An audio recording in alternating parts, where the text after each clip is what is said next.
So today we are going to start with the first chapter of physics class 12, that is electric charges and fields. Electric charges and fields. When we talk about electromagnetism, the electromagnetism can be broadly classified into two categories. That is, first category is electrostatics, where we see all the properties of charges. First is the electrostatics, when the charge is at rest. We study the charge keeping it at rest. And the second is electrodynamics, where we study about current, electricity, magnetism, and alternating current and electromagnetic induction and all of those things. So first of all, before starting with this chapter, when we talk about the charge, that is electric charge, what is a charge? So charge is an intrinsic property of matter.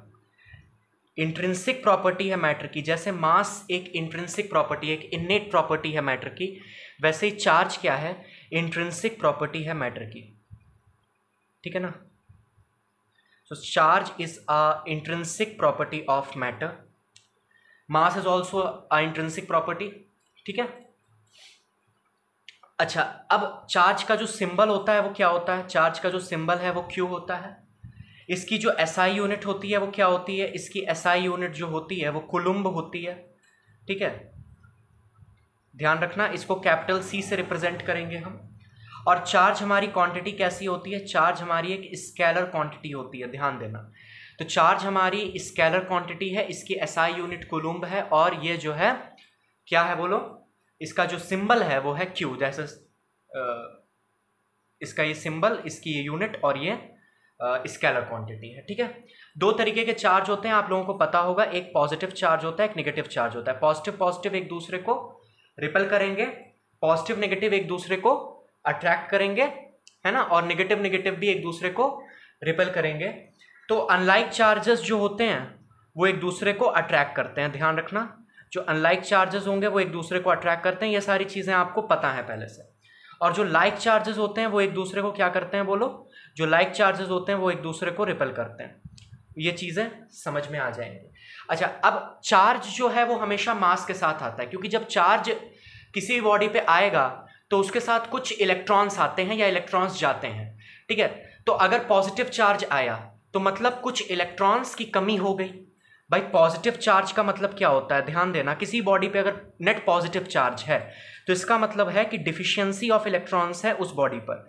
तो इसका मतलब क्या होगा कि उस body पे deficiency of electron है, electrons की कमी है पॉजिटिव चार्ज की वजह से. तो क्या होगा कि उस बॉडी से कुछ मास इलेक्ट्रॉन्स का निकल गया, है ना? अच्छा, किसी बॉडी पे अगर नेगेटिव चार्ज है तो उसका मतलब क्या है कि उस पे एक्सेस ऑफ इलेक्ट्रॉन्स है, मतलब इलेक्ट्रॉन्स काफ़ी हैं. अच्छा, अगर उस पे एक्सेस ऑफ इलेक्ट्रॉन्स हैं तो इसका मतलब क्या है कि उस पे चार्ज, उस पे मास जो है वो इलेक्ट्रॉन्स का ज़्यादा हो गया, ठीक है ना? और इलेक्ट्रॉन का मास, ध्यान रखना भाई, इलेक्ट्रॉन का मास कितना होता है बोलो? 9.1 इंटू 10⁻³ kg. और जो चार्ज होगा वो कितना होगा? 1.6 इंटू 10⁻19 कूलोम. इतना ही चार्ज एक प्रोटॉन पे भी होता है, 1.6 इंटू 10⁻19 कूलोम, ठीक है ना? इलेक्ट्रॉन पे यही चार्ज निगेटिव होता है, लेकिन प्रोटॉन पे यही चार्ज कैसा होता है? पॉजिटिव होता है. ध्यान देना, ये छोटी छोटी चीज़ें हैं. इलेक्ट्रॉन का मास आप देख सकते हो बहुत कम है, नेग्लिजिबल मास है, 9.1 इंटू 10⁻31, ठीक है? 10⁻30 मतलब नेग्लिजिबल मास है. और वहीं पे जो प्रोटॉन का मास होता है वो 1.6 इंटू 10⁻27 kg होता है. तो ये सारी चीज़ें आपको पता होनी चाहिए. इलेक्ट्रॉन का एक तो मास, इलेक्ट्रॉन का चार्ज और प्रोटॉन का चार्ज, ठीक है? आगे बढ़ते हैं. अब देखो, जो चार्ज है, एक तरफ हम लिखते हैं चार्ज, दूसरी तरफ हम लिखते हैं मास, ठीक है? चार्ज और मास में अंतर क्या है? ठीक है, चार्ज और मास में अंतर क्या है? तो चार्ज जो है वो हमें, हमारा जो है पॉजिटिव भी हो सकता है. ये पूछा जा सकता है, difference between charge and mass, ठीक है? Points of difference. अब यहाँ पर आपको चार्ज और मास के बीच में कुछ डिफरेंसेस देख लेने आते हैं. पूछा भी जाता है कि चार्ज और मास के बीच में क्या डिफरेंस है. तो आपको इस बात का ध्यान रखना है कि चार्ज हमेशा कैसा होगा, चार्ज हमेशा जो है वो तो या तो पॉजिटिव होगा या फिर निगेटिव होगा, ठीक है। मास जो है वो हमेशा पॉजिटिव होता है। आपने कभी नहीं सुना होगा -5 kg, सुना है क्या? नहीं सुना है ना। -5 kg मास आपने कभी नहीं सुना होगा। हमेशा मास कैसा होगा, पॉजिटिव। अच्छा, चार्ज जो है वो स्पीड के इंडिपेंडेंट होता है। इस बात का ध्यान रखना कि चार्ज जो है, charge is independent of speed, charge is independent of speed. Charge जो है वो स्पीड के क्या होता है, इंडिपेंडेंट होता है। समझ में आ गई बात? अच्छा, मास जो है वो स्पीड पे डिपेंड करेगा। ध्यान से सुनना, ये आइंस्टीन ने जो फॉर्मूला दिया था m = m0 √1 - v²/c² वाला, इसके हिसाब से अगर हम देखें तो यहाँ पर अगर किसी भी ऑब्जेक्ट की जो स्पीड है वो स्पीड ऑफ लाइट के बराबर हो जाएगी, तो यहाँ पे क्या होगा, देखो m0/√1 - c²/c², यहाँ पे 1 आ जाएगा। किसी भी, ये v किसी भी ऑब्जेक्ट की स्पीड है, ठीक है ना, v, और c क्या है, स्पीड ऑफ लाइट है। तो किसी भी ऑब्जेक्ट की स्पीड अगर स्पीड ऑफ लाइट के बराबर हो गई तो मतलब वो c हो गई। यहाँ पे c² लिख दिया हमने, तो यहाँ पे 1 - 1 क्या आ जाएगा, 0, मतलब m0/0। तो यहाँ पे क्या आ गया, ये बॉडी का क्या है, रेस्ट मास है। m0 बॉडी का क्या है, रेस्ट मास है। तो ये हो जाएगा इन्फिनिटी। किसी भी टर्म को आप 0 से अगर डिवाइड करते हो तो वो इन्फिनिटी पहुँच जाता है। इसका मतलब अगर कोई भी ऑब्जेक्ट लाइट की स्पीड से चलता है तो मतलब क्या होगा उसका, कि मास जो है वो इनफाइनाइट पहुँच जाएगा। तो ये चीज़ आइंस्टीन ने दी थी। मतलब कहने का अभिप्राय क्या है, कहने का जो सेंस है वो ये है कि जो मास है वो किस पे डिपेंड कर रहा है, स्पीड पे डिपेंड कर रहा है। कि चार्ज स्पीड पे डिपेंड कर रहा है क्या, बोलो, चार्ज स्पीड पे डिपेंड कर रहा है क्या? चार्ज स्पीड पे डिपेंड नहीं कर रहा है, ठीक है। मास जो है स्पीड पे डिपेंड करता है। अब हम बात करते हैं एक प्रॉपर्टी जो है चार्ज की। वैसे 3 प्रॉपर्टीज हैं चार्ज की, there are 3 properties of charges, but we are going to talk about the first property, that is the conservation of charge. Charge can neither be created nor be destroyed. Charge को हम बना भी नहीं सकते और मिटा भी नहीं सकते, उसका रूपांतरण कर सकते हैं, उसका फॉर्म चेंज कर सकते हैं। Charge can neither be created nor be destroyed but can only be transferred, ठीक है। एक बॉडी से दूसरी बॉडी में वो ट्रांसफर होता रहता है, लेकिन चार्ज कभी भी हम मिटा नहीं सकते। और इसको हम एक और तरीके से लिख सकते हैं। देखो, जब आपसे पूछेगा conservation of charge, right something about the conservation of electric charge, तो आप क्या लिखोगे, charge can neither be created nor be destroyed. या तो फिर आप ये भी लिख सकते हो, total charge of an isolated system, total charge of an isolated system, total charge of an isolated system क्या होता है, बोलो, कांस्टेंट होगा, ठीक है ना।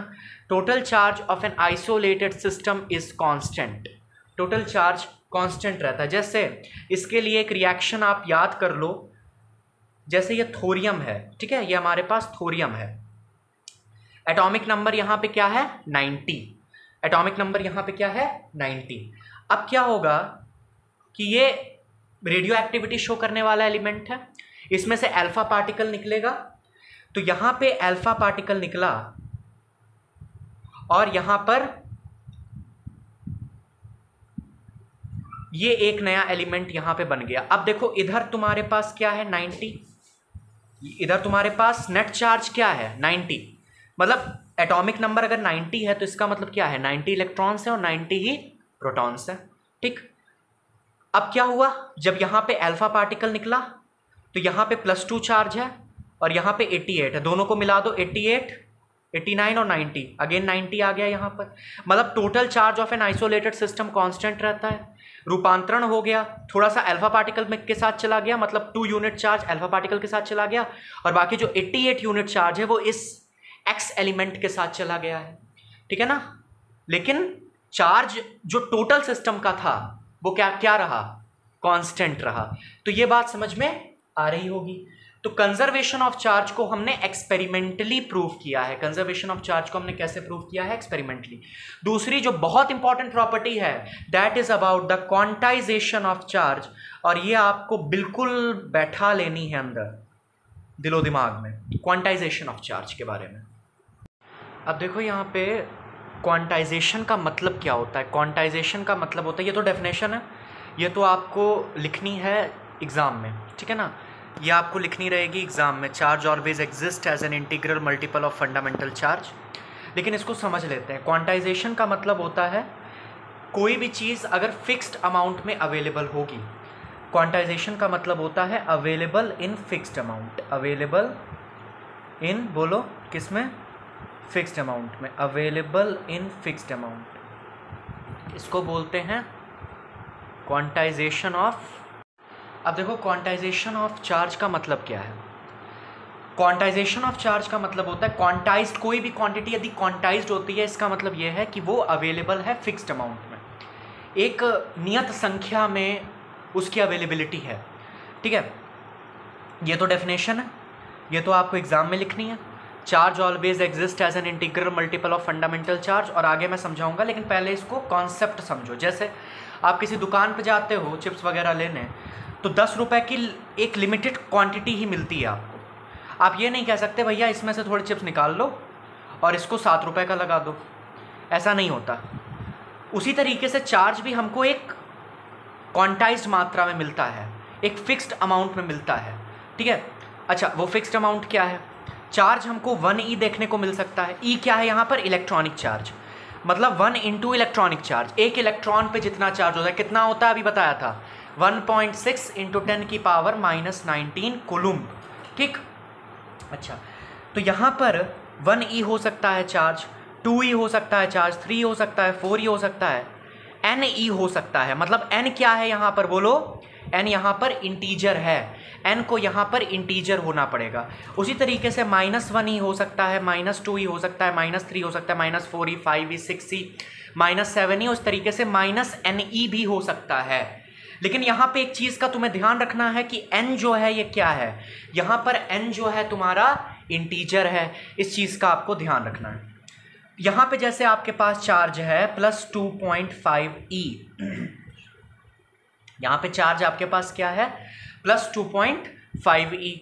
अब यहाँ पे ये जो चार्ज है +2.5E एग्जिस्ट नहीं कर सकता। क्यों नहीं कर सकता? 2.5 कोई इंटीजर नहीं है। 2.5 इज नॉट एन इंटीजर। क्योंकि 2.5 इंटीजर नहीं है, इसकी वजह से ये एग्जिस्ट नहीं करेगा। अच्छा, अब यहां से एक फॉर्मूला निकल के आया। चार्ज किसी भी बॉडी पे कितना हो सकता है? चार्ज किसी भी बॉडी पे ±NE के बराबर हो सकता है। n क्या है? n को इंटीजर होना पड़ेगा।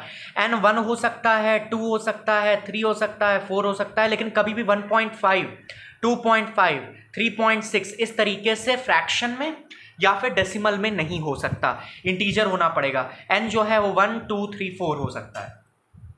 और E क्या है? Charge on electron, and charge on electron I told you it is 1.6 into 10⁻⁻19 coulomb. बहुत ध्यान से इसको याद कर लो, ठीक है। ये दी नहीं जाती हैं वैल्यूज, दे दी तो अच्छी बात है, ठीक है। Q is equal to +NE हो सकता है, -NE हो सकता है। किसी बॉडी पे हो सकता है नेगेटिव चार्ज हो, किसी बॉडी पे हो सकता है पॉजिटिव चार्ज हो, लेकिन कंडीशन एक ही है कि NE चार्ज होना चाहिए, मतलब N जो है वो इंटीजर होना चाहिए, ठीक है। अब एक सवाल मैं आपसे पूछना चाहता हूं, कोई एक चार्ज अगर आपके पास है +8 इंटू 10⁻⁻18 कूलम्ब, बॉडी पे क्या ये चार्ज हो सकता है? किसी बॉडी पे क्या इतना चार्ज हो सकता है? किसी बॉडी पे, फिर से सुन लो ध्यान से, किसी भी बॉडी पे क्या इतना चार्ज हो सकता है? हो सकता है क्या? आओ देखते हैं। क्या करेंगे? फॉर्मूला लगाएंगे, Q is equal to NE। अगर n यहां पर इंटीजर आता है तो हाँ हो सकता है। तो यहां पे Q हमारे पास क्या है? Q हमारे पास है 8 into 10⁻⁻18 coulomb is equal to N into 1.6 into 10⁻⁻19 coulomb, ठीक है। अब यहां पे n तुम्हारे पास कितना आ गया? 8 इंटू 10⁻⁻18 अपॉन 1.6 इंटू 10⁻⁻19। यहां पे तुम्हारे पास n कितना आ गया? जब आप इसको सॉल्व करोगे तो 16 5 कितना होता है? 6 5 30, 5 1 5, 6 7 8, हाँ ठीक है।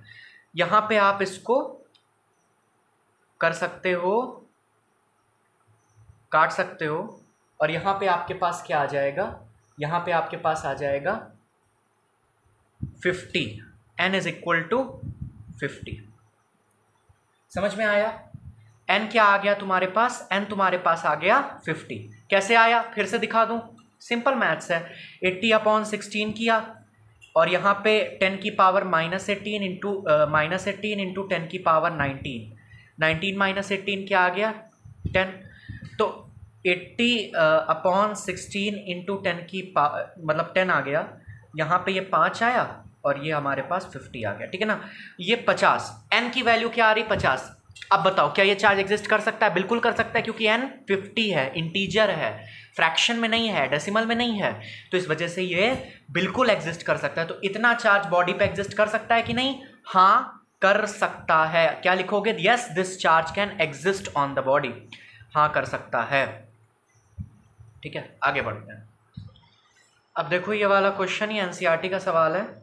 इफ 10 की power 9 electrons move out of a body every second, how much time is required to get a total charge of 1 coulomb on the body, ठीक है।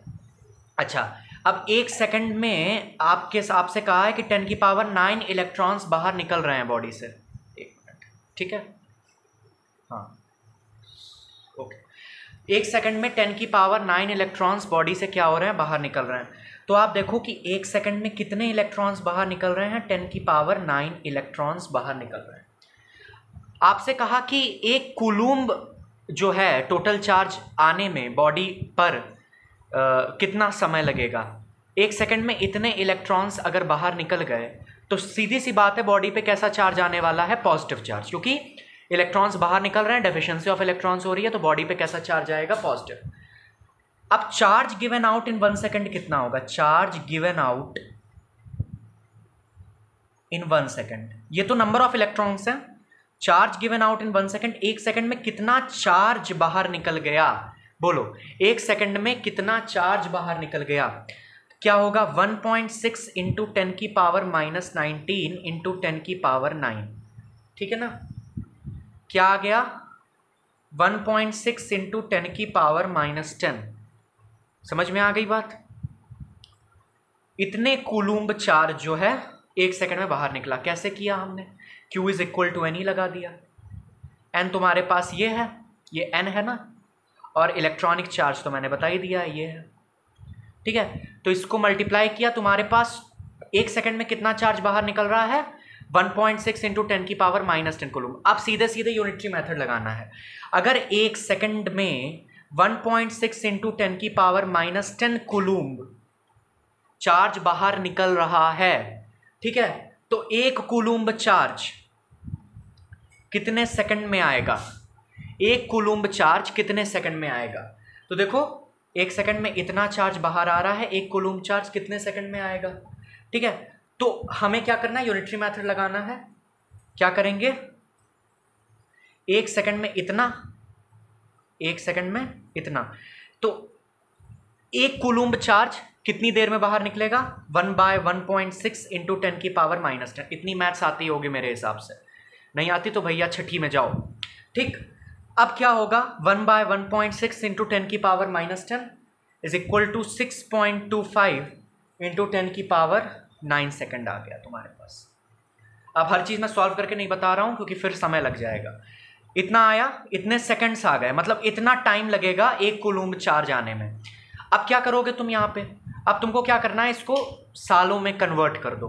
तो देखो 1 साल में, 1 ईयर में कितने सेकंड्स होते हैं, 1 साल में 365 डेज होते हैं, 1 दिन में 24 घंटे होते हैं, और 1 घंटे में 3600 सेकंड होते हैं, ठीक है। तो यहाँ पर 1 साल में इतने तुम्हारे पास क्या है, सेकंड्स आए, 1 साल में इतने सेकंड आए। अब 1 साल में यदि इतने सेकंड हैं तो 6.25 इंटू 10 की पावर 9 सेकंड में कितने साल होंगे। फिर से क्या करोगे, यूनिटरी मेथड लगाओगे, 6.25 इंटू 10 की power 9 divided by 365 into 24 into 3600, और यहाँ पर जब तुम इसको सॉल्व करोगे तो तुम्हारे पास आंसर जो आएगा वो आएगा लगभग 198 ईयर्स, इतने साल लगेंगे। यूनिटरी मेथड लगाना आना चाहिए। अगला भी जो सवाल है वो भी क्वांटाइजेशन प्रिंसिपल पे है, अच्छा सवाल है, उसको भी देखते हैं। अब ये एनसीईआरटी का क्वेश्चन है और अच्छा सवाल है, 1 minute. How much positive and negative charge is there in cup of water. एक कप पानी में कितना पॉजिटिव और कितना नेगेटिव चार्ज होगा। अब यहाँ पे तुमको कप का मास अज्यूम करना पड़ेगा कि पानी का जो ये कप है वो कितने मतलब कितना मास पानी उसमें आ सकता है, ठीक है। तो तुम्हें ये मान के चलना पड़ेगा let mass of 1 cup of water, let mass of 1 cup of let mass of 1 cup of water is equal to 250 gram. 250 gram mass है वाटर का उस कप में, ठीक है। इतना हम मान के चलेंगे। इसके बाद हमने क्या कहा कि जो मॉलिक्यूलर मास होता है पानी का वो कितना होता है। वाटर का मॉलिक्यूलर मास कितना होता है बताओ। H2O होता है पानी। अब इस मॉलिक्यूल का मास कितना है, हाइड्रोजन का 2, क्योंकि 2 एटम्स हैं हाइड्रोजन के, और ऑक्सीजन का 16, तो कितना हो गया 18। तो मॉलिक्यूलर मास ऑफ वाटर हमारे पास कितना आ गया 18 ग्राम। अब मोल कंसेप्ट पढ़ा है, अगर मोल कंसेप्ट पढ़ा है 11वीं में थोड़ा भी, तो ये करने में परेशानी नहीं होगी। एक मोल में 6.023 इंटू 10 की पावर 23 मॉलिक्यूल्स होते हैं पानी के। 6.023 इंटू 10 की पावर 23 मॉलिक्यूल्स होते हैं वाटर के, ठीक है ना, एक मोल के अंदर। अच्छा, एक मोल का मतलब 18 ग्राम के अंदर 6.023 इंटू 10 की पावर 23 मॉलिक्यूल्स होंगे किसके, वाटर के, ठीक है। तो 250 ग्राम के अंदर कितने होंगे, फिर से यूनिटरी मेथड लगाएंगे। 6.023 इंटू 10 की पावर 23 डिवाइडेड बाय 18 इंटू 250, ये हमारा 250 ग्राम में कितने मॉलिक्यूल्स हुए पानी के, ये आएगा हमारा।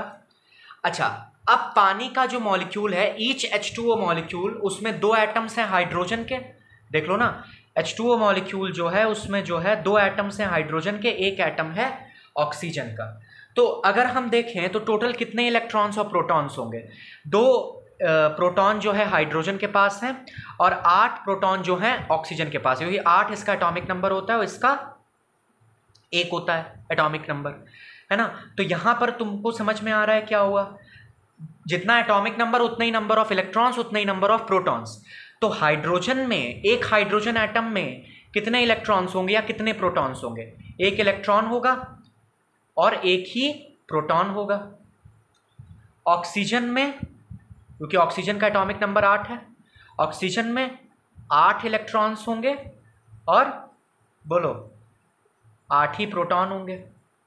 तो टोटल H2O मॉलिक्यूल में कितने इलेक्ट्रॉन्स हो गए, 10 इलेक्ट्रॉन्स, क्योंकि 2 हाइड्रोजन के एटम्स हैं, तो 10 इलेक्ट्रॉन्स हो गए और 10 ही प्रोटॉन्स भी हो गए H2O मॉलिक्यूल में, ठीक है ना।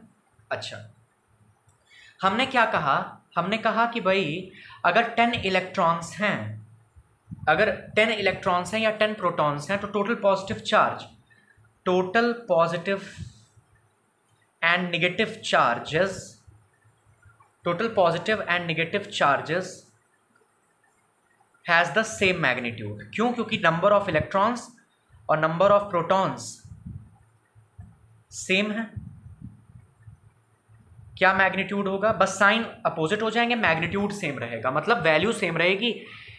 जो इलेक्ट्रॉन से चार्ज आ रहा है वो नेगेटिव हो जाएगा और जो प्रोटॉन से चार्ज आ रहा है वो पॉजिटिव हो जाएगा। तो हम क्या करेंगे, यहाँ पर हमारे पास क्या है, 6.023 इंटू 10 की पावर 23 अपॉन 18 इंटू 250, इतने तो नंबर ऑफ मॉलिक्यूल्स हैं। अब एक मॉलिक्यूल में कितने इलेक्ट्रॉन्स हैं, एक मॉलिक्यूल में 10 इलेक्ट्रॉन्स हैं। अच्छा, एक इलेक्ट्रॉन पे चार्ज कितना है, 1.6 इंटू 10 की पावर -19 कूलम, ठीक है। तो यहाँ पर हमारे पास इसको सॉल्व करने पे क्या आ गया, -1.34 इंटू 10 की पावर 7 कूलम, ये नेगेटिव चार्ज है पानी में on the cup of water. लेकिन अगर पॉजिटिव चार्ज की बात करें तो बस ये क्या हो जाएगा, +1.34 इंटू 10 की पावर 7 कूलम। क्यों, क्योंकि यहाँ पर माइनस क्यों आया, क्योंकि इलेक्ट्रॉनिक चार्ज हमने लिया है, और जब हम प्लस लगा रहे हैं तो प्लस क्यों आया, क्योंकि प्रोटॉन से जो चार्ज आ रहा है वो हमने लिया है। प्रोटॉन का चार्ज पॉजिटिव ही होता है। उम्मीद करता हूँ समझ में आ रही होंगी चीज़ें। नहीं आ रही हैं तो प्लीज़ फिर से वीडियो को देखो, नहीं तो पूछना मुझसे, ठीक है। आगे बढ़ते हैं।